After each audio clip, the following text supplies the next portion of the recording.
Hello friends, आज मैं आपके सामने अपने जीवन के गुरु, अपने इंस्पिरेशन, जिसको मैं अपनी लाइफ में सबसे ज्यादा मानता हूँ, उनके जीवन के बारे में कुछ रोचक प्रसंग लेके आया हूँ, जिनका नाम है स्वामी विवेकानंद। इस वीडियो की शुरुआत में उनके शानदार वाक्य से करना चाहता हूँ। उठो, जागो और तब तक मत रुको जब तक लक्ष्य की प्राप्ति ना हो जाए। और दूसरा, my faith is in the younger generation, modern generation, because they will work out all problem like Lions.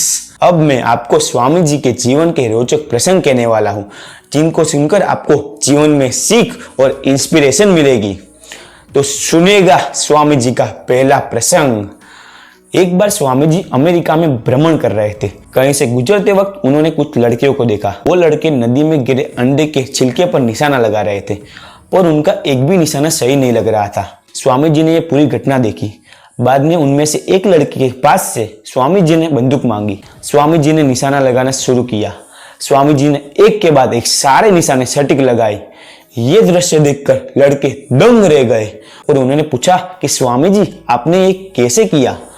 Swami ji ने मुस्कुराते हुए जवाब दिया, मैंने कुछ ज्यादा नहीं किया, अपना पूरा फोकस एक ही लक्ष्य पर रखा और सारे के सारे निशाने सटीक लगाए। दोस्तों, जैसे अर्जुन ने अपना लक्ष्य पक्षी की आंख रखा था, वैसे ही आपको अपना लक्ष्य निर्धारित करना चाहिए। मैं आपको एग्जांपल देता हूं कि जब आप कोई भी सब्जेक्ट की पढ़ाई कर रहे हो तो आप दूसरे सब्जेक्ट के बारे में मत सोचो। जैसे आप मैथ्स की प्रिपरेशन कर रहे हो तो डोंट थिंक अबाउट इंग्लिश, मतलब एक ही सब्जेक्ट के बारे में सोचो, उसी पर फोकस करो, आपको सब चीज याद रह जाएगी। दूसरा एग्जांपल, आप कोई भी स्पोर्ट खेल रहे हो, आप क्रिकेट खेल रहे हो, बैटिंग कर रहे हो, तो आपके फोकस ओनली बॉल पर होना चाहिए कि आप मैं कैसे बॉल को हिट करूं। मतलब लाइफ में कोई भी लक्ष्य पाना हो तो अपना पूरा फोकस उस चीज में लगा दो जो आपको जीवन में चाहिए। इसके साथ में स्वामी जी के जीवन का पहला प्रसंग समाप्त करता हूँ। स्वामी जी के जीवन का दूसरा रोचक प्रसंग। एक बार स्वामी जी कई ध्यान में बैठे हुए थे, तभी उनके पास एक व्यक्ति आया। वो बहुत दुखी लग रहा था। स्वामी जी ने उसकी समस्या पूछी। उस व्यक्ति ने कहा, मैं कितना बदनसीब हूँ, मैं अपना काम पूरे लगन से करता हूँ, पूरी मेहनत से करता हूँ, तो भी मैं सफल क्यों नहीं हो पा रहा हूँ, मैं दूसरों की तरह धनवान क्यों बन नहीं पा रहा हूँ। इस समस्या को सुनकर स्वामी जी ने तुरंत इसका समाधान ढूंढ निकाला। परंतु स्वामी जी के पास उस दिनों में एक कुत्ता रहा करता था। स्वामी जी ने समस्या का समाधान कहने के बजाय उस व्यक्ति को उस कुत्ते को सैर पर ले जाने को कहा। वो व्यक्ति आश्चर्य में पड़ गया कि समस्या के समाधान कहने के बजाय मुझे ये कुत्ते को घूमने क्यों ले जाने को कह रहे हैं। परंतु बिना कुछ कहे वो व्यक्ति स्वामी जी के आज्ञा का पालन किया। वो व्यक्ति और कुत्ता दोनों सैर करने निकल पड़े। थोड़ी देर बाद वो फिर से स्वामी जी के पास आ गए।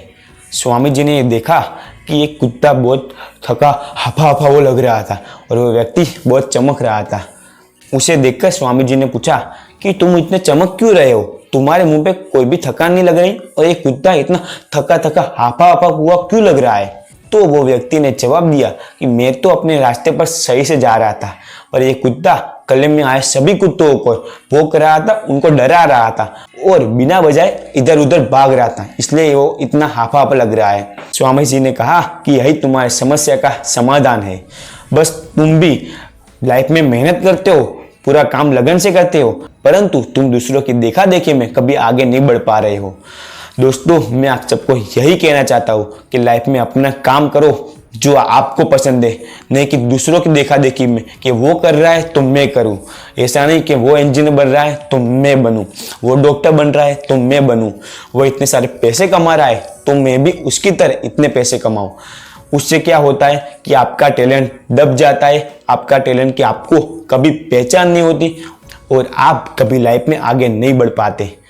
दोस्तों, यही स्वामी जी का लाइफ का दूसरा रोचक प्रसंग आपको कैसा लगा वो मुझे कमेंट सेक्शन में बताना।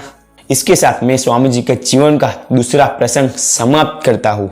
दोस्तों, स्वामी जी के जीवन का तीसरा रोचक प्रसंग। स्वामी जी जब अमेरिका में रह रहे थे तब उनके पास एक अमेरिकी व्यक्ति आया और उनसे पूछने लगा कि तुम्हारे देश में माँ को इतना ऊंचा दर्जा क्यों दिया जाता है, तुम्हारे देश में सबसे पहले माँ को क्यों पूजा जाता है और भगवान को बाद में स्वामी जी ने उस व्यक्ति की पूरी बात सुनी और मुस्कुराते हुए उसको कहा कि तुम जाओ और दूर पड़े सारे पत्थर यहाँ लेके आओ। वो व्यक्ति सारे पत्थर यहाँ लेके आया। स्वामी जी ने उस सारे पत्थरों को एक कपड़े की थैली में बांध दिया और उस व्यक्ति को कहा कि ये पत्थर की थैली तुम अपनी कमर पे मात्र 2 घंटे बांधो और फिर मुझसे मिलने आओ। बाद में वो व्यक्ति वहां से चला गया। उस व्यक्ति से वो थैली का पार सहन नहीं हो पा रहा था और 1 घंटा भी पूरा नहीं हुआ और वो व्यक्ति स्वामी जी के पास वापस आ गया और कहने लगा कि नहीं चाहिए मुझे किसी सवाल के जवाब, मैं यहाँ से जा रहा हूँ।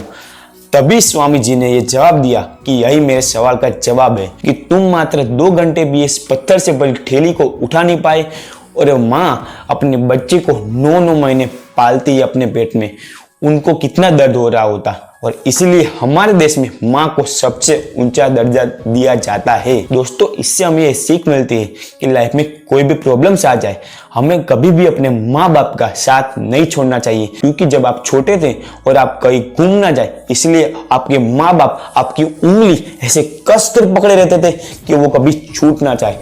इसीलिए आप भी लाइफ में कोई भी मुश्किल आ जाए पर अपने माँ बाप का हाथ अपने माथे पर से मत जाने देना और उनके सदा सदा के ऋणी रहना। मैं आपसे यही कहना चाहता हूँ कि आप हमेशा अपने माँ बाप की सेवा करें और उनके हमेशा ऋणी बनिए, क्योंकि लाइफ में आप कितना भी कर लो पर आपके माँ बाप ने जो किया है वो पूरी दुनिया में आपके लिए कोई नहीं कर सकता। दोस्तों, इसके साथ मैं अपना ये तीसरा स्वामी जी का प्रसंग भी समाप्त करता हूँ। दोस्तों, मुझे आप कमेंट सेक्शन में बताना कि आपको ये स्वामी जी के 3 रोचक प्रसंग कैसे लगे और आपको इसमें से क्या सीख मिली। और ऐसे ही और इंटरेस्टिंग वीडियो देखने के लिए, इंटरेस्टिंग स्टोरी देखने के लिए मेरी चैनल को अवश्य सब्सक्राइब करना। Thank you for watching my video. दोस्तों, मिलते हैं अगले वीडियो में। Be happy, be positive. Good bye.